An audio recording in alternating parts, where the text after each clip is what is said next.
have YouTube.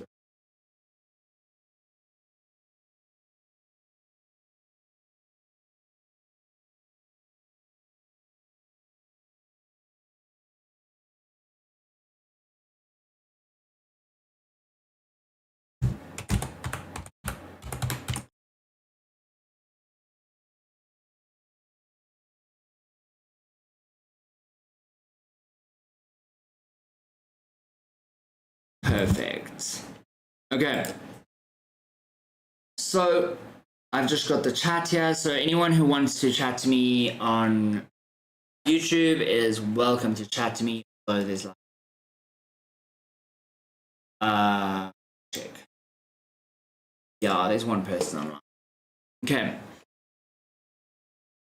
So today we are looking at our paper 2. Okay. So our paper 2 is a whole different vibe, but it is still manageable. I see that I still have the old links thing. So I'm just quickly changing the links and then I will send you the new links.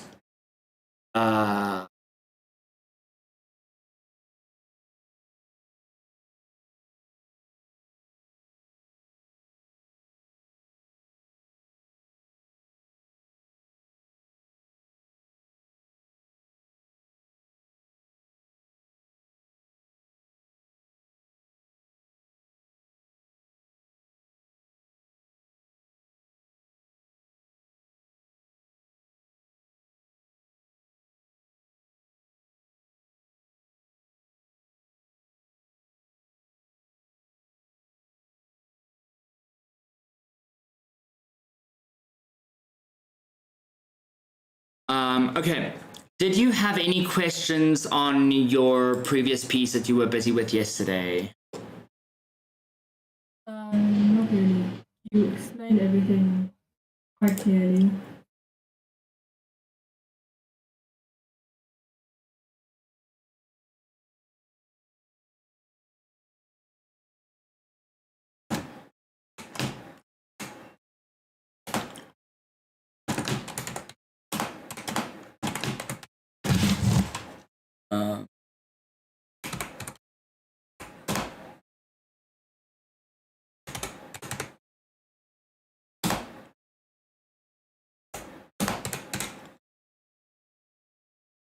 I'm just saving it into this thing so that it's easy for you guys to get.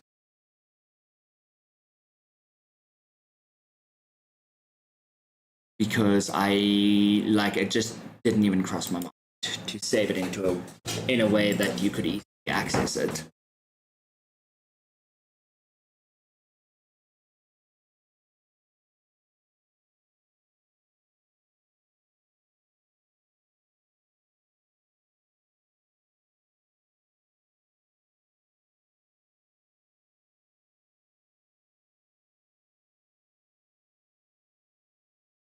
How long do I see you now? An hour and a half. An hour and a half. I'm not sure. Let me check. Okay.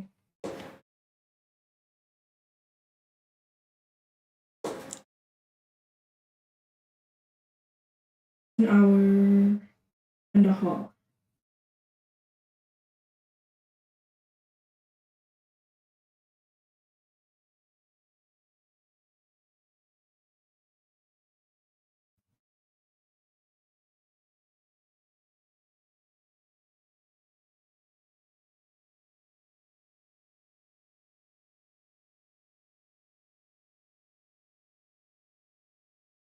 Sharing this quickly.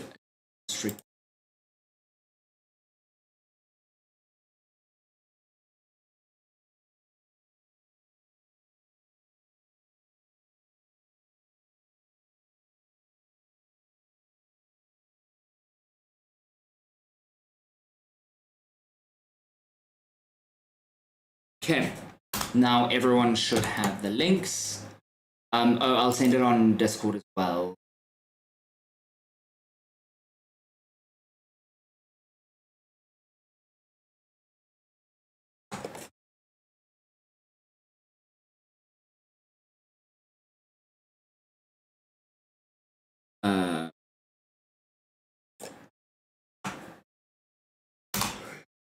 Okay. So we've got our question paper. We're using 2022. It was the summer paper, so it was the May-June exam, which seems to be getting earlier and earlier. So, without further ado,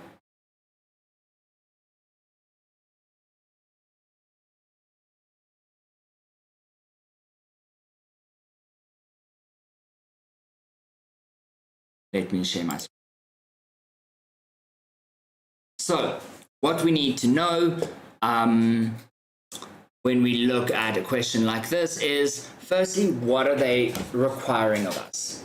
Okay, so your paper 2 is made up of 2 sections. So you've got section A, which is just one question that you write, which is 250 to 350 words. You're going to get a total of 25 marks for this. Oh no, you get 25 marks for your writing, sorry. I don't know why I saw 25 and assumed it was total when that is not the case, because question 1 is for 40 marks. So 15 marks is going to be for your content, and 25 marks is for quality of your writing. Okay, next up we've got our composition. And our composition is all about, like, as you can tell from the word, it's about composing something, creating something. Okay, so our options here that they've given us are descriptive writing. There's 2 descriptive writing options and 2 narrative writing options. So at this point, I expect that you've got, you know which is your favorite.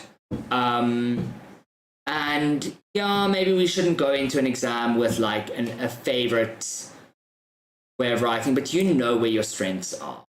And you need to use your strengths. Go with what you know. Go with what you're good at. And that will benefit you. So, I think I just... So let's start at the beginning of question 1. So the head teacher of your child's school is considering setting up a repair cafe run by volunteers in the school. The head teacher has asked for opinions from parents.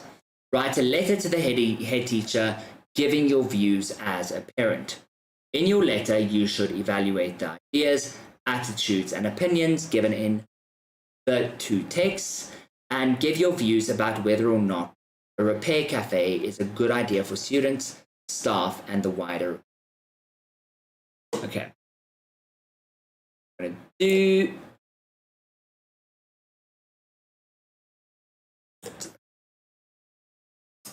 I'm putting them side by side because that just helps me to stay focused on the task. I'm just going to...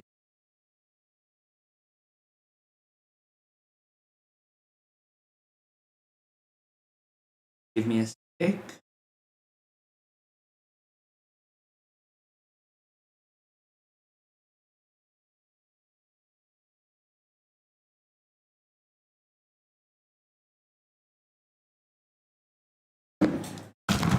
So, let's read our text. Specific things we're looking out for, and I like to just highlight it from the start. The head teacher of your child's school is considering setting up a repair cafe run by volunteers in the school. The head teacher has asked for opinions from parents. Now, we also want to know whether or not Repair Cafe is a good idea for students, staff, and the wider community. So what I'm going to do here is, we do have a red highlighter, look at that. I'm going to make red negatives and blue positives, okay? And I love color coding. Color coding is such a vibe for me. It's especially like I have had sorry about that. I have had an exhausting day so far, and just getting me back on track, getting me able to focus, I'm going to use highlighters to get my focus there. Now, I think it's actually like it obviously wasn't on purpose, it wasn't intentional to have such an intense day, but I think it is a good exercise. It is like, as I'm doing this, I can give you tips on, okay, how am I staying focused? How am I managing my exhaustion at this point? I have been teaching since 10 this morning and I have not had a break. Like, no break whatsoever. Okay. So, just a quick tip. Something I do is I just connect like this.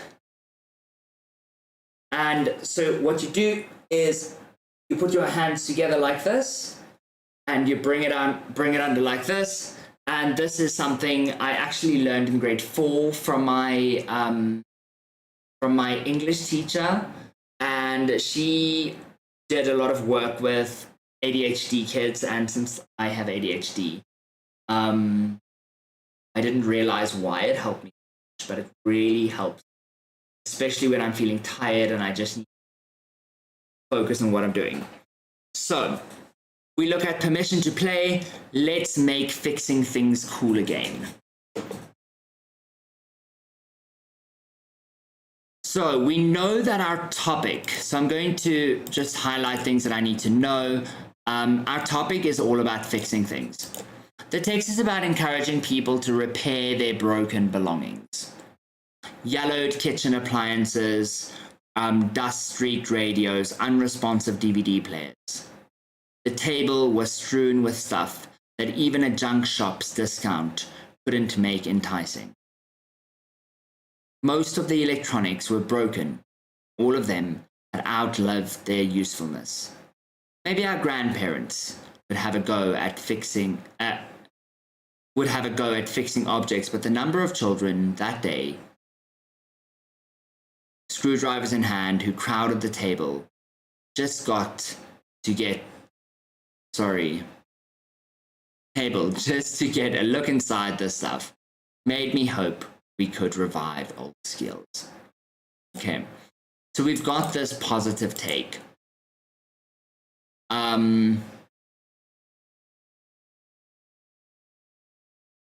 The participants of the event were a little different from those I usually cater for at iFixit, a free online repair guide for everything from cracked mobile phones to oil changes for your car. My company's mission is to teach as many people as possible how to fix the stuff they own, kids included. Okay, so this is a positive take on the need to fix things. And kids were just as eager to learn as we were to teach them. So kids were eager to learn. The venue was crowded and noisy, but once they pried up the hood of a device, world faded as pint-sized tech explorers let loose through intricate circuit boards. Okay, something I'm going to note here is that we have small children. Well, I don't know how small these children are, but we've got children doing this. And since children are doing this, it shows that they do have the capacity. So an argument that someone might make in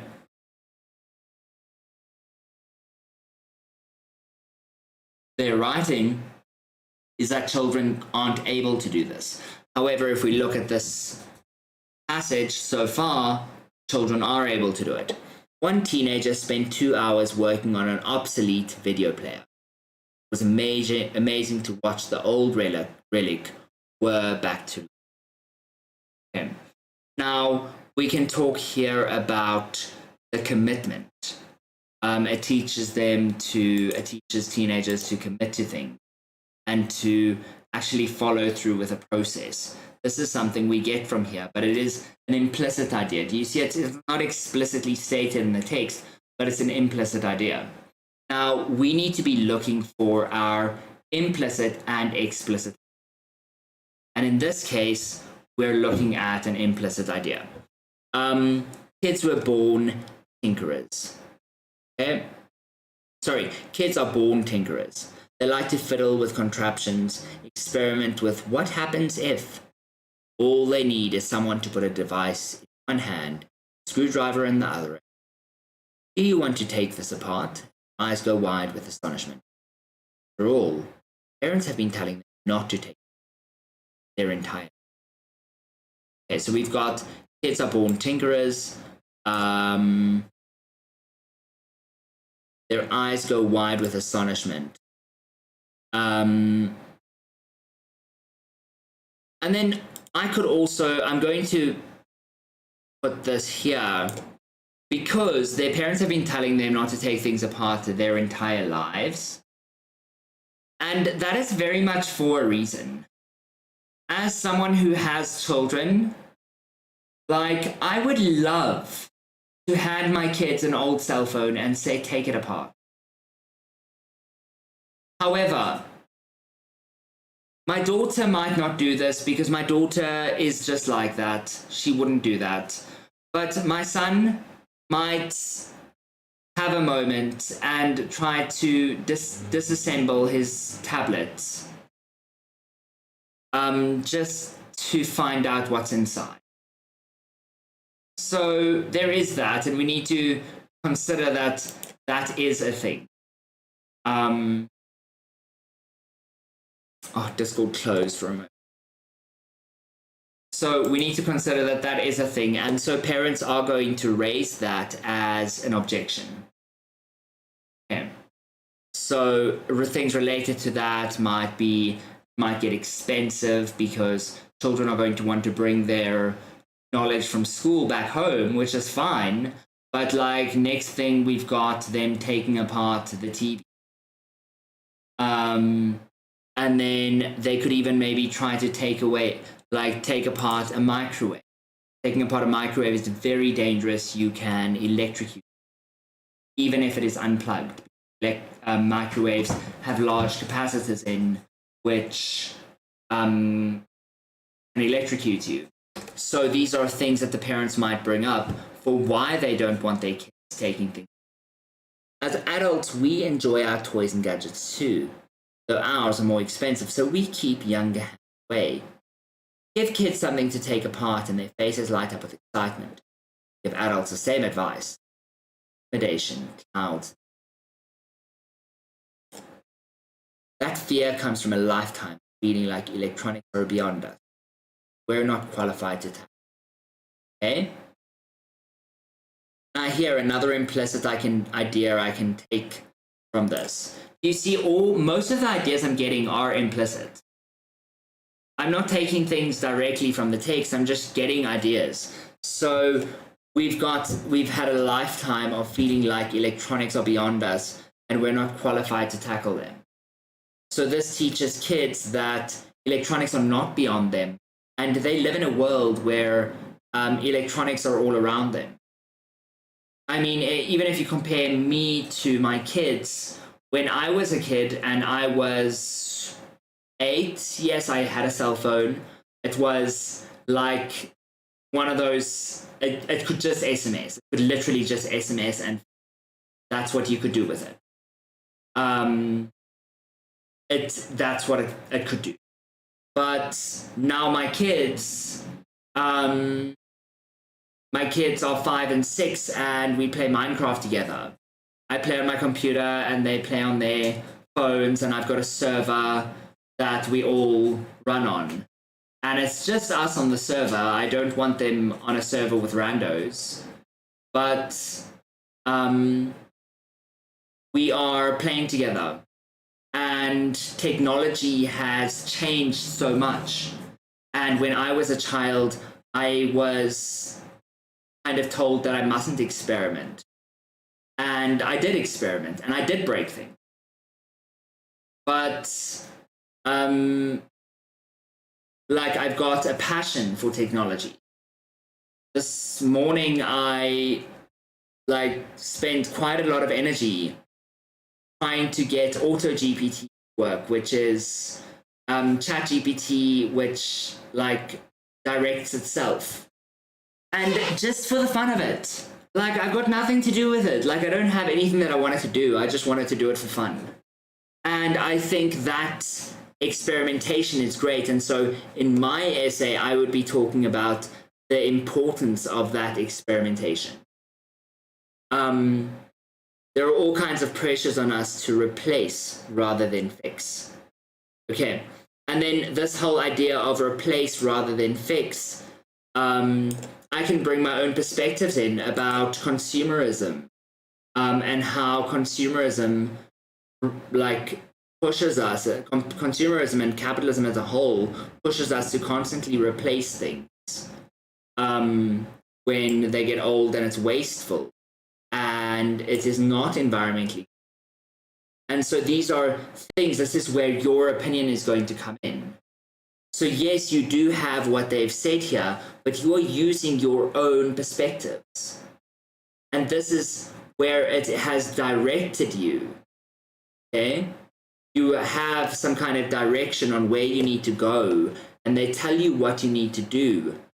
But you are also going to use implicit information to come to conclusions. Let's look at our next text.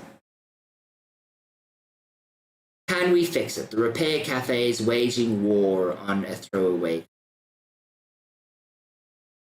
Okay, so we've got repair cafes waging war. So this tells us actually what a repair cafe is, because we don't know yet.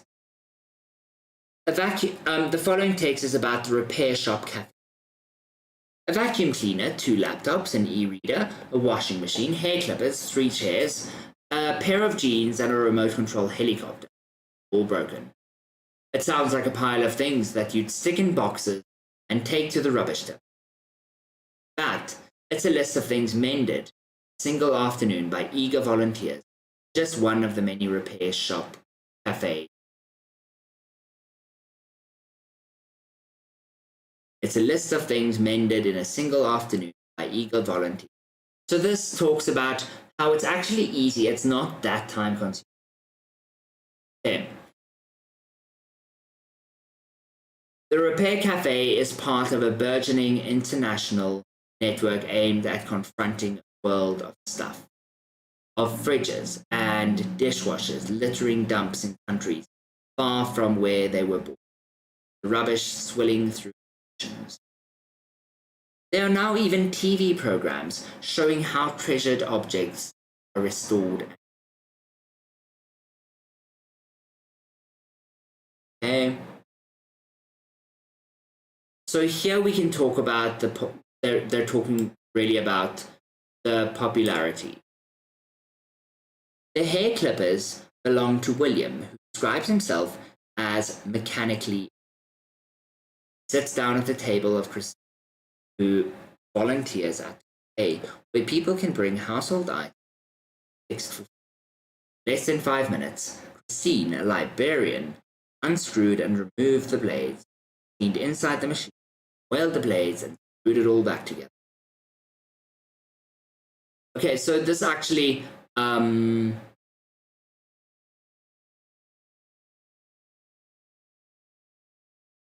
anyway, I'm not going to highlight. Today, the repairers will divert 24 kilograms of going to the landfill. Some items can't be fixed on the spot. Very little need. Some volunteers are drawn to Repair Cafe to combat this throwaway culture.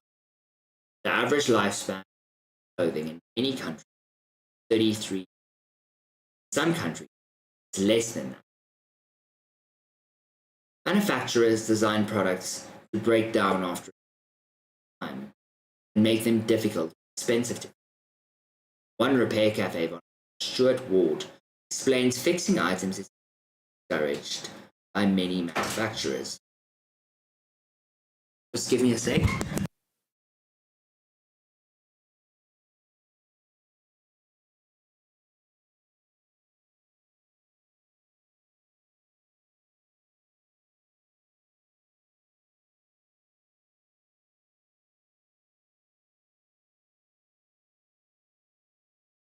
Oh my gosh, I'm literally paying my daughter R5 to make.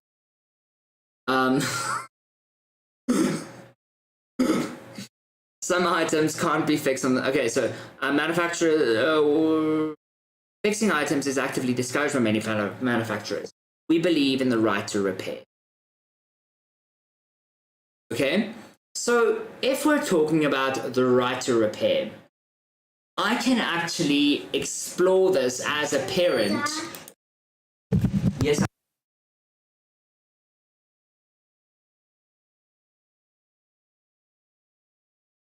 So what we could do here as a parent is talk about how this is not this is what do we call it? This is an ideological issue. Okay? So we can say that this is ideological. I'm sure most of you know that there is like this belief out there that the environmental impact that we have is irrelevant and it doesn't matter, and especially large corporations try to push this agenda. And so, but at the end of the day, like, I also push an agenda that we need to take care of our environment. And mine is backed by science and theirs is backed by money, but yeah. So you own your equipment, you should be allowed to take a screwdriver to it. And some repair cafes do the repair in front of the customer, not out in the back, not hidden, says the lead IT tech. It's a matter of confidence, not magic. Someone put it together, someone can take it apart. Okay. So, like, I found actually very few negative stated in the text. Can you give me a written? I found very few negative stated in the text.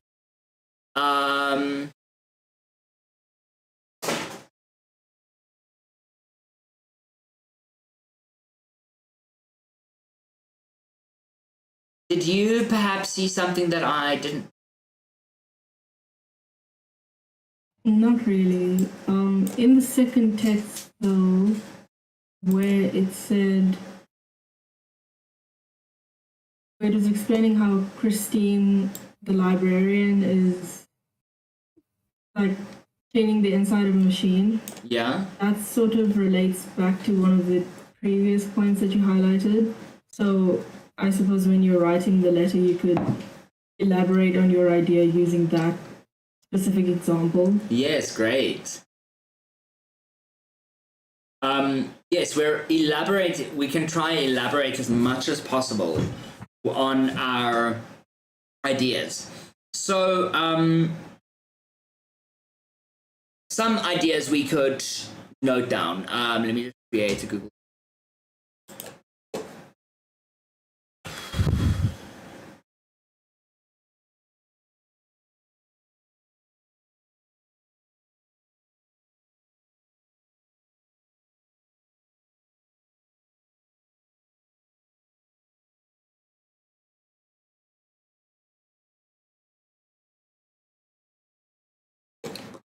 Okay, so the first thing I'm going to, like, if I look at text A, the first thing I don't know if I'm sharing my screen.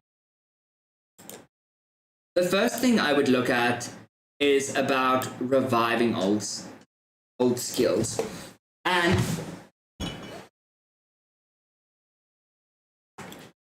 this is, I would say, a good thing. And especially parents would think this is a good thing.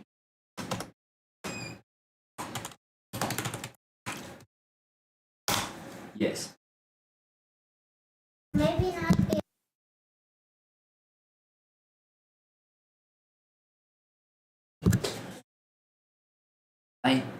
Okay, so we've got reviving old things. I lost my YouTube.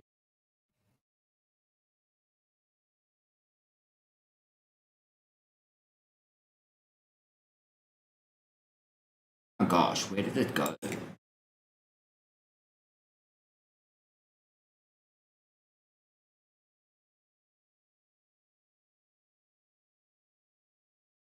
Okay, you know, if you are still watching, you are welcome to like add to the chat or whatever.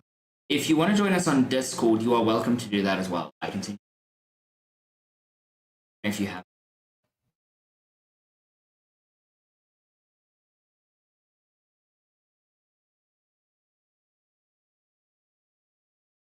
Let me quickly send you the link.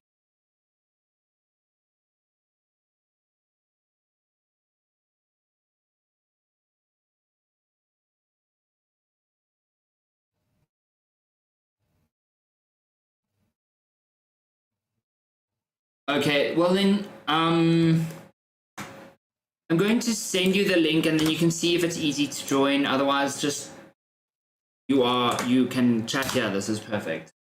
Okay.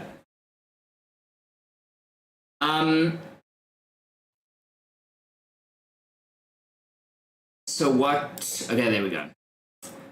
Got that open there. I'm just trying to. I've got limited space on these screens.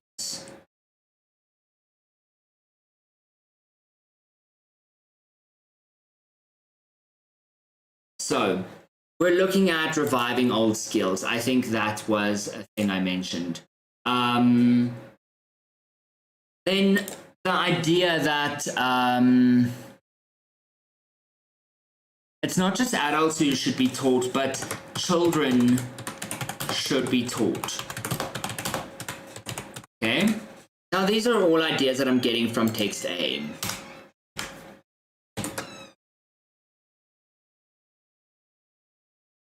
I think I've got a better way to do that.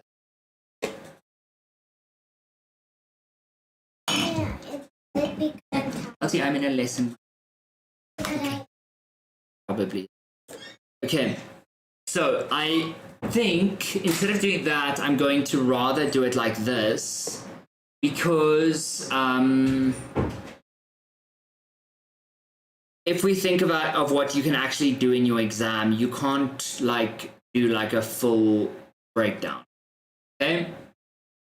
So what I would say is find maybe 5 points from text A and maybe 5 points from text B. And make sure that you address them. Okay? So personally, so the points I'm going to choose. Let me go through the points.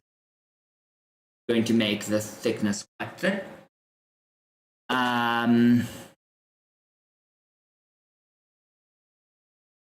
Reviving old skills.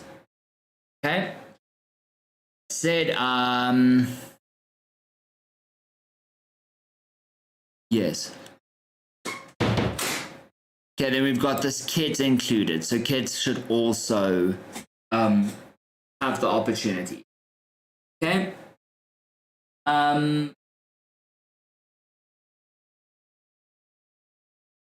I don't think you missed anything. I was just saying that I was just highlighting instead of using the note form, because in your exam you don't necessarily have the time to make notes. So I would say just highlight the bare minimum here. Children, oh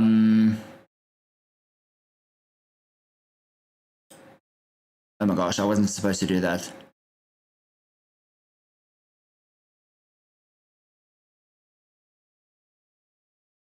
I think I'm going to go with kids are born tinkerers. So here I've got 1 point, 2 points, 3 points. I could talk about this.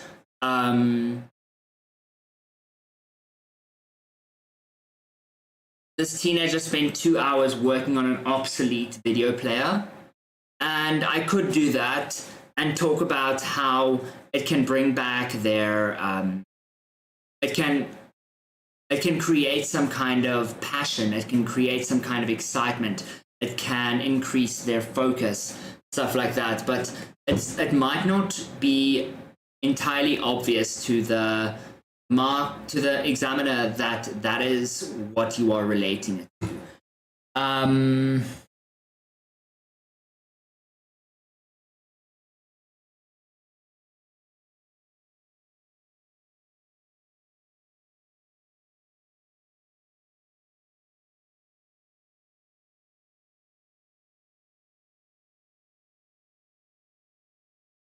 So this part, I think we're talking about the fact that it's something that's taught.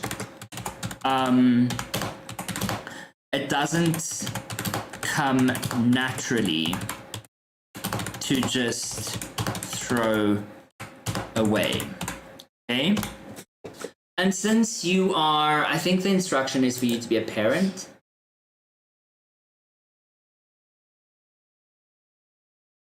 Yes, you are a parent. And so you can use some kind of anecdotes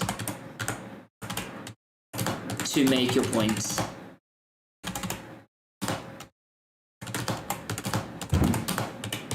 Now, something I want to point out to you is that this task is not the same as a summary. Okay? So where a summary will just require you to put information from the text into a shorter piece, you are required to actually process this information, make it your own, create your own ideas.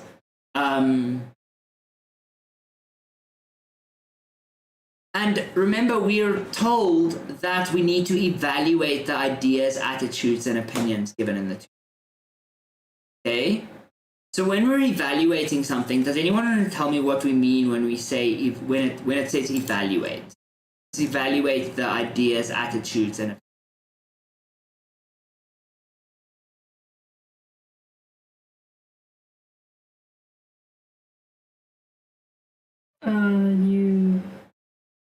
you look at what is said in depth. You look at what is said in depth, but you also look at not just what is said, but the, I don't know if antithesis, the opposite is of what is said. So yes, we're inferring meaning and effect. So for instance,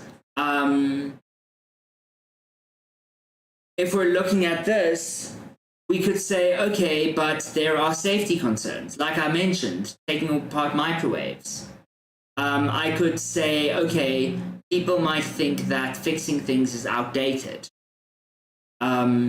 because of this whole thing of revive old skills. We could look at the idea that the tools for fixing things are expensive. So that's something we might get from these pieces. And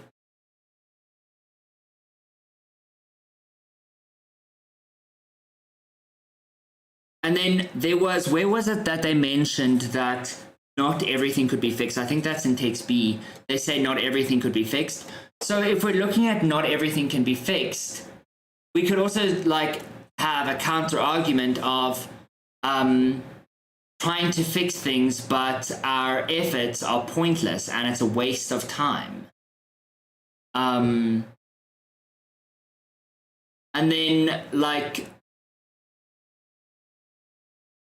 a positive part of empowering the person, empowering these people, is that people can deal with emergencies themselves. So for instance,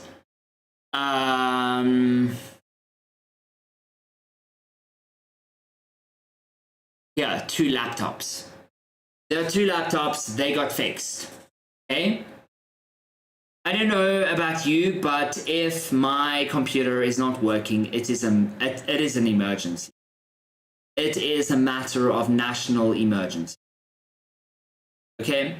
And so we need to understand that we can come to these conclusions. And then there's this idea, like, yeah, just looking at these notes to speed this up a little bit. This idea here where the kids are mentioned. Now, many people think that adults can't fix things, and then so how would children be able to fix it? Okay?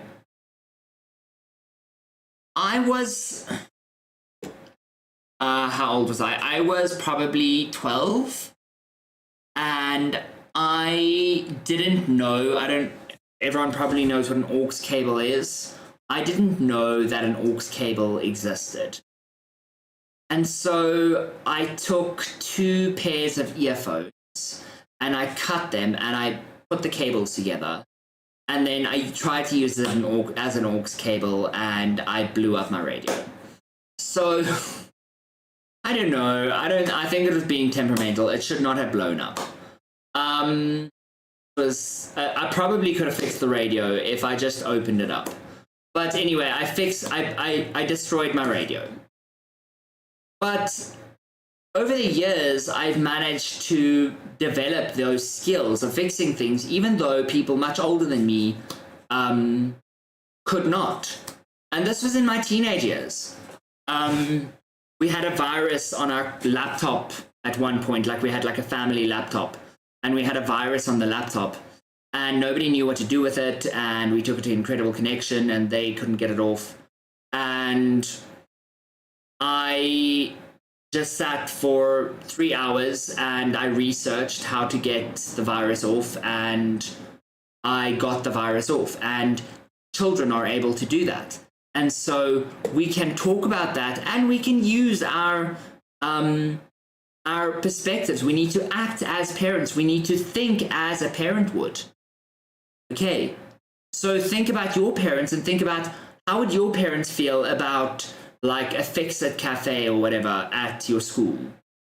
And how would they, what arguments would they make after they have read something like this? So we could also say that amateur fixers, so taking it to little fixing cafes, those amateur fixers could make things worse, and it could be quite unsafe, and they could also be quite not so good with children. Also, because it's at school, it could be a waste of their time, because where they should be learning useful things. Now, their parents might think that this is not a valuable skill. While I think it's a valuable skill, not everyone thinks it's a valuable skill. So that is going to play a role. Now, some might say that, might look at these pieces and say that it is a good way to encourage creativity. Now, this is not mentioned in the text, but this is the evaluation we are making. We have taken the text and we are coming to conclusions. We are coming to our own conclusions.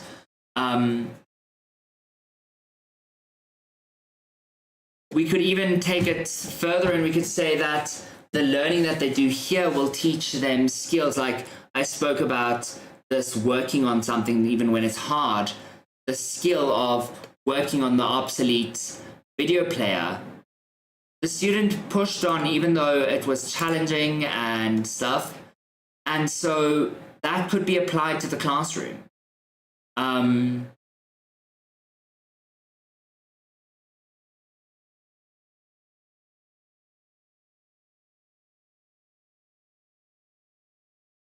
So we could also say that local businesses might be damaged because people won't be buying things new. Or we could say that local businesses would be supported because people will be buying tools to fix their own things. So all of these things, you can literally take it in whichever direction you want to take it. Do you see that? So,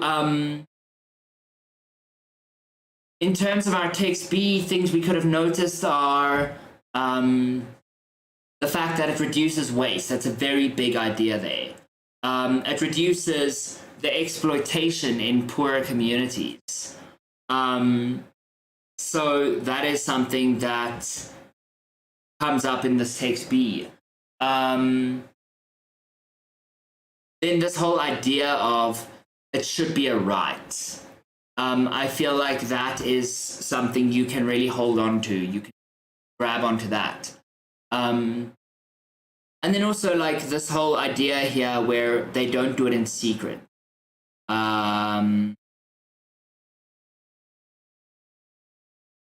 Who was that?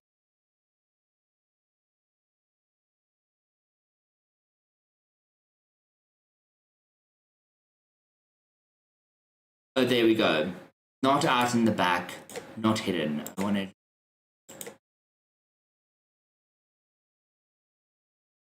Okay, so we've got this not out in the back, not hidden, and what that does is it inspires confidence. It makes the reader. It makes the reader more likely to. Sorry, no. I'm thinking A is English. Watching the people do this makes the child more confident and makes the child believe in themselves and believe in their own abilities to do things. Okay, so in terms of the rest of the task, so now we've explored that. Now we need to write a letter to the head teacher giving our views as a parent. So firstly, we need to act as a parent.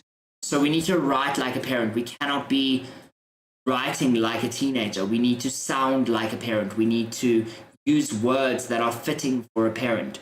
We need to say things like my child. We are going to need to decide what age these children are. From the text, we can probably assume that it's like high school kids, not primary school kids. Or maybe like kids from like grade 6 up. I don't know. So that is something that we need to decide, and then we need to explore that.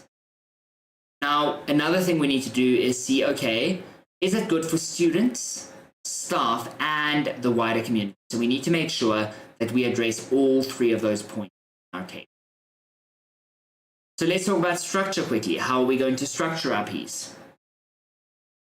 Are we going to just basically mention everything in the order that it came in text A and then everything in the order that it came in B?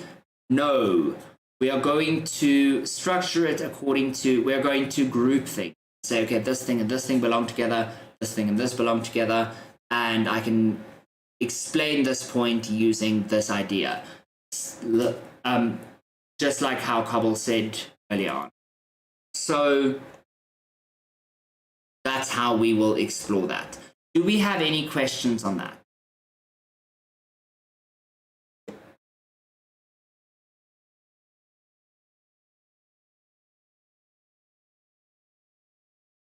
Oh, something I also want to mention is that you're writing to the school. You're going to put your date. You're going to put your name. You're going to close it with your name. You're going to put your address. You are going to address it to the head teacher. And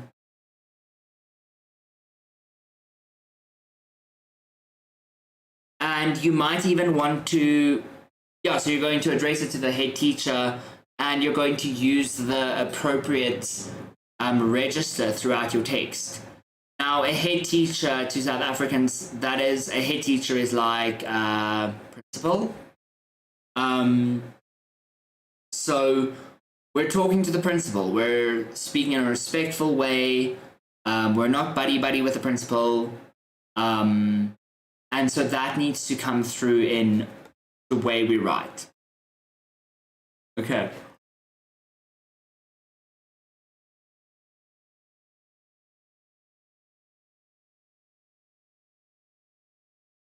I just want to show you this. So in terms of our rubric, things that we get marked on, we get marked on a highly effective style capable of conveying subtle meaning, carefully structured for the benefit of the reader, a wide range of sophisticated vocabulary precisely used, highly effective register for audience and purpose, spelling, punctuation, and grammar almost always accurate. So we want to see that subtle meaning. We want to see that you're using subtle meaning. You're creating subtle meaning with your style. I want to see that you have thought carefully about how you're going to structure it, and the way that you have structured it makes it easy for the reader to absorb and understand the information. You're using sophisticated vocabulary, a lot of it, and you're using it correctly. Don't use words that you don't understand. your register, like I've said, your register needs to be appropriate for your audience and your purpose. What are you trying to achieve by this? Giving your perspective. Sorry, I'm very, very exhausted. Okay, next up we've got reading. And this is also part of this question. So we've got our 25 marks for writing, and then we've got our 15 marks for our reading. That's, did you successfully evaluate the ideas and opinions, both explicit and implicit? Did you assimilate the ideas from the text to give a developed, sophisticated response? And this is what we're aiming for. Okay. Let's look at our next question. I am going to require a bit of participation from you about this next question. Okay, that's great. You can just watch the stream later. Good. Okay, so for this, I need to know from you, what do you believe is the difference between descriptive writing and narrative writing? The mistake that I made, which is something that I do realize now, descriptive tells less of a story compared to narrative. Mm-hmm. It centers around a specific idea without really straying from that. I think that's the main difference. So we've got well-defined. So a descriptive piece is going to be all about. You're going to be defining and developing your ideas and images. And the point of it is to create an overall picture. And we're going to be focusing on a variety of things, and we are experiencing the sights and sounds and smells. Whereas the narrative is very much about the plot. Okay? So we need a clear plot, and this plot needs to be strongly developed. Now, you don't have that many words. You've got 350 to 450 words, and some of you might think, oh my gosh, that is so many words. You do not have a lot of words. That is not a lot of words. Okay? What you need to do is, instead of doing an extravagant thing like boy meets girl, boy gets cancer, girl dies in a train accident, boy recovers from cancer, but his heart never recovers. That is way too elaborate for this exam. You understand? Although that might be a cute story, but it might be a cute story, even though it is a bit cliche. It's just, I want a well-defined plot. And I want some depth, so you can't have too much going on, because then you can't explore anything. Okay? So you need to have elements of description. You need to have elements of characterization. You need to have an effective climax. And your details need to be convincing. If you're going to lose me because your story is just not believable, or it's just, I do not engage with what you're saying because it's, yeah, that is where you're going to lose your marks. So let's see let's take a look at these 4 questions. So describe a group of people meeting for the first time after a long session. Okay, so what we could do here is something I think might be cool, is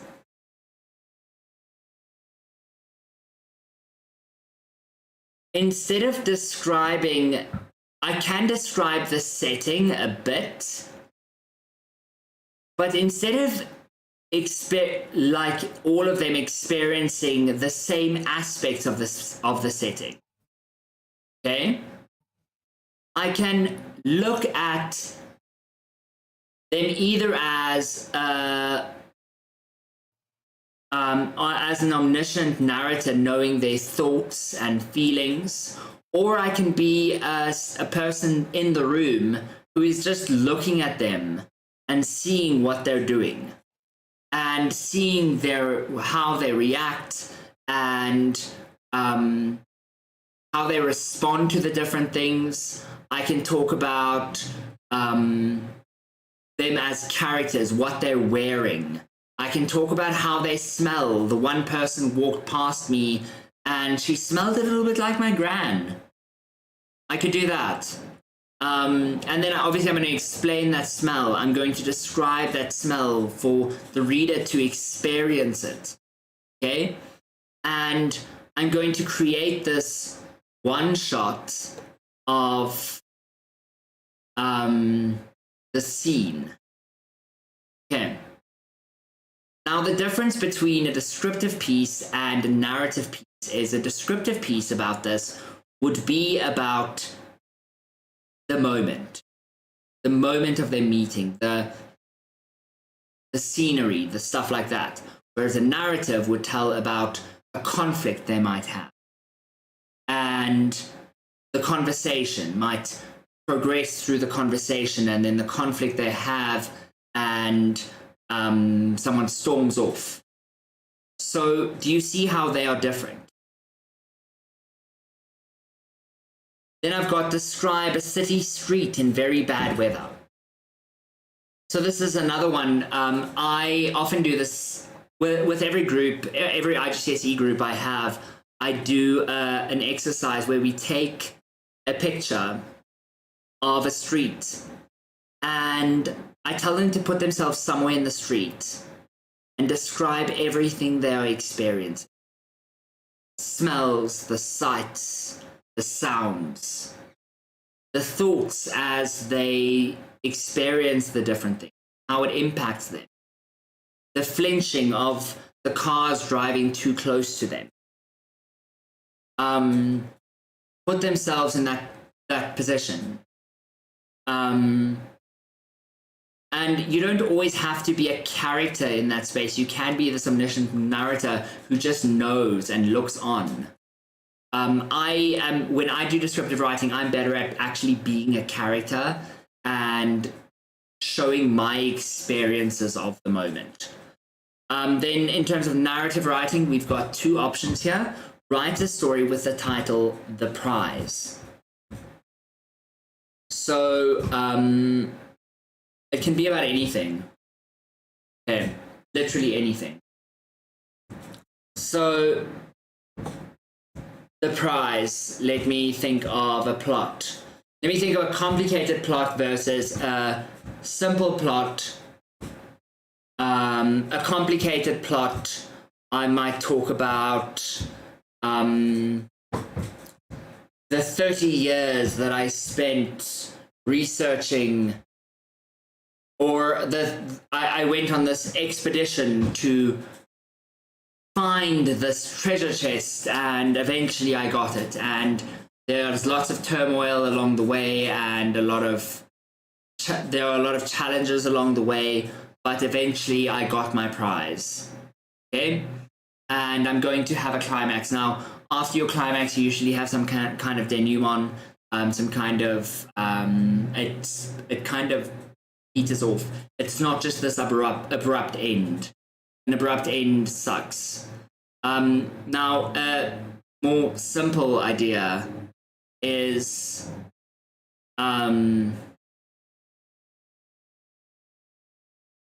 let's think.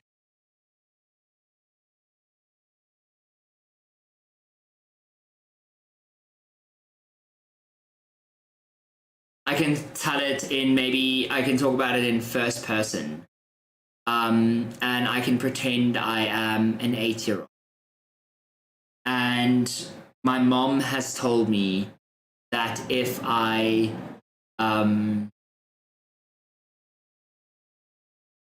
manage to pass all, okay, no, that 8-year-olds don't have exams, I don't.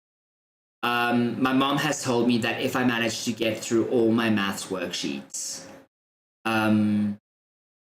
I will be able, she will take me to the zoo. And so the zoo is my prize. And I can create this whole idea of this excitement for the zoo, but I can create a bit of suspense and not tell the audience what this prize is. And I could do that to create some kind of engagement with the audience, or to keep the reader engaged. You need to keep your reader engaged. It needs to be fun to read. It needs to not be. Write a story which involves having to correct a mistake. You can talk about a simple conflict you had. I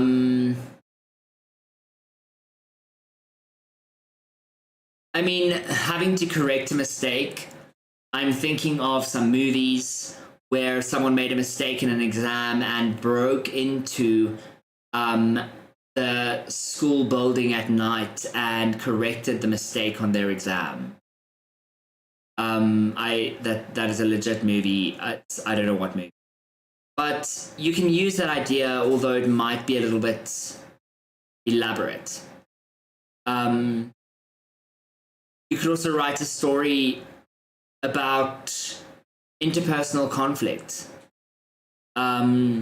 or like telling a white lie to your friends and it kind of gets out of control. There's so much that you can do, and I don't want you to spend all your time trying to think of what am I going to say. Just say something. Honestly, just anything would be great. As long as you are employing the features of narrative or descriptive writing. So if we look at this rubric, we've got the content is complex, engaging, and effective. Many people here end up here at level 4. Content is relevant with some development. Structure is completely managed. So you are getting a lot of there is a focus on structure, and whether it's well balanced and carefully managed for deliberate effect. So obviously, if you're going to write a narrative and you have your climax and then your story just ends, you're going to lose points for structure. Okay. Then we've got our style and accuracy mark for section B. And this looks at vocabulary, sentence structures, and making sure that they're chosen for effect. Are they used for a specific purpose? Have you done it on purpose? And it's quite clear to us when we're marking your papers whether you have done things on purpose. We know. Consistent, well-chosen register suitable for the context. So is your register appropriate? Are you doing, like, what process are you following for your register? And then spelling, punctuation, and grammar mostly accurate with occasional minor errors. Okay, wait, so we're looking at spelling, punctuation, and grammar. So the quality of your language, then we look at your register, is it appropriate?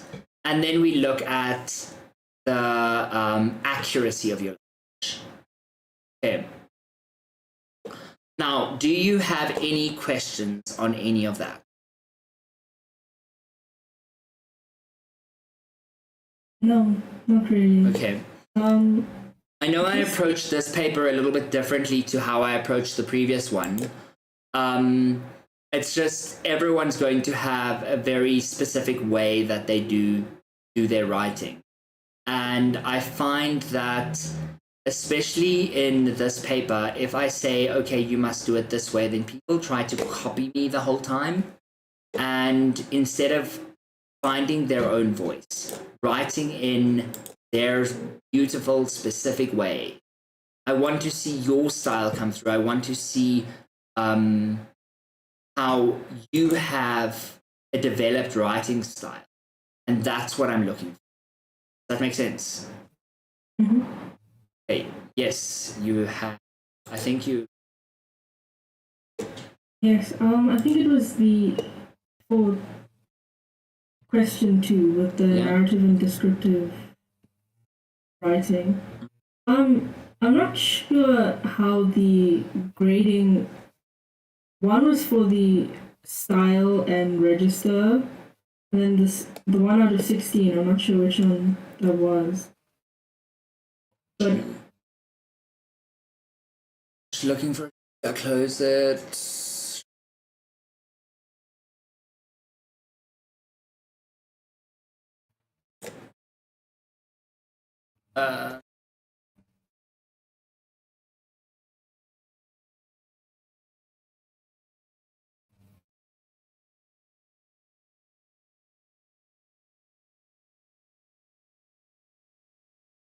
So we're looking at this. The 1 out of 16 is for content and structure. Mhm. So yeah. How do you get like a narrative? I mean, a descriptive to tell a story, to like have a structure. Okay, so in terms of structure, instead of saying,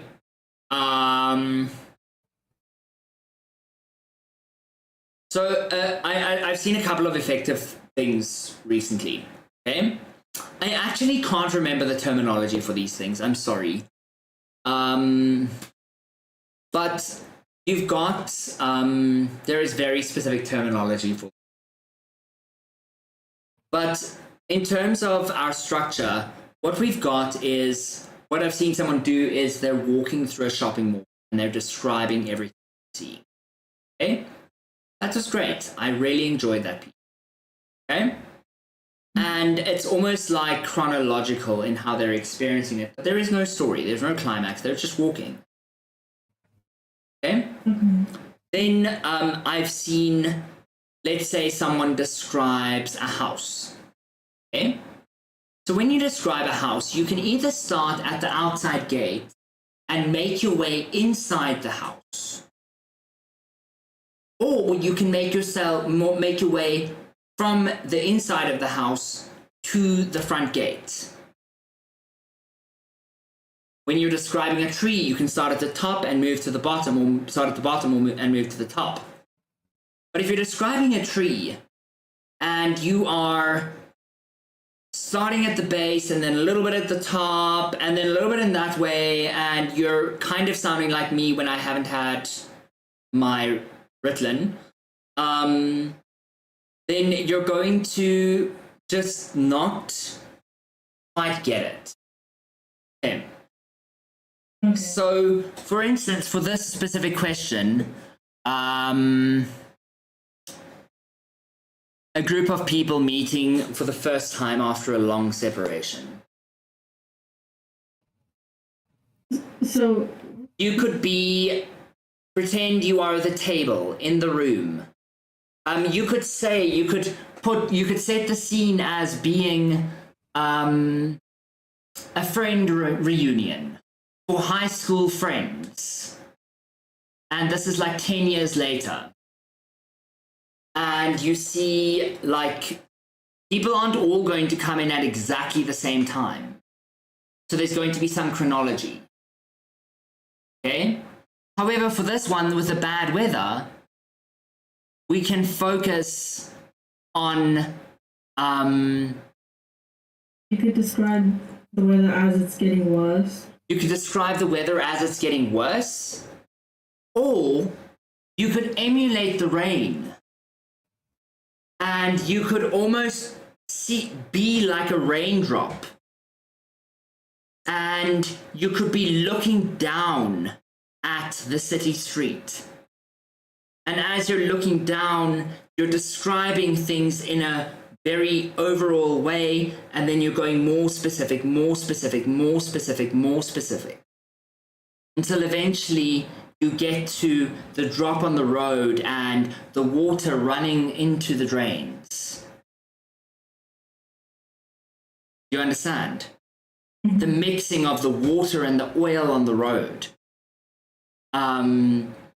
The cat running across the road, barely missed by a car.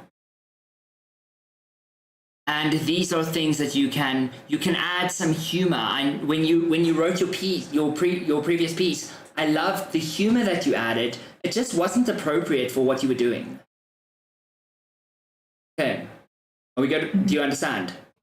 Mm-hmm. Thank Okay. you. Let me check if anyone on YouTube has any questions. Does anyone on YouTube have any questions? Otherwise, we're going to end.